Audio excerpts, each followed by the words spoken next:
다음은 코로나19 확진 상황으로 넘어가겠습니다.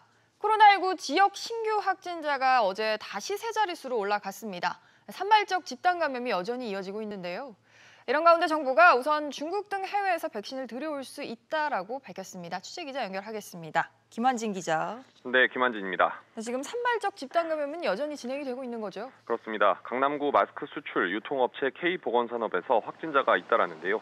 7명이 추가 확진 판정을 받아 누적 확진자가 21명으로 늘었습니다. 이외에도 신촌 세브란스 병원과 또 대면 예배를 강행한 송파구 우리교회 등에서 확진자가 계속 나오면서 수도권에서만 신규 확진자가 81명 나왔습니다. 수도권 누적 확진자는 9,600명을 넘어 10,000명에 육박했습니다.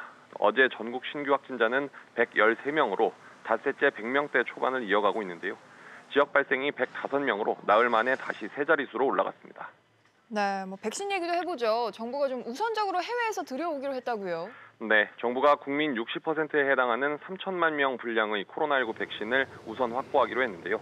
아스트라제네카와 노바백스, 화이자, 그리고 존슨앤존슨 등과 협상하고 있습니다.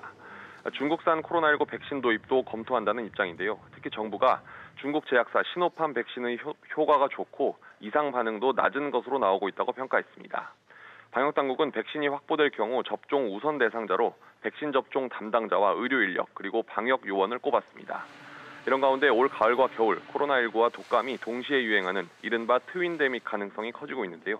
소아와 청소년, 노인 등은 가급적 독감 백신을 맞아야 한다는 게 의료계 의견입니다. SBS CNBC 김한지입니다.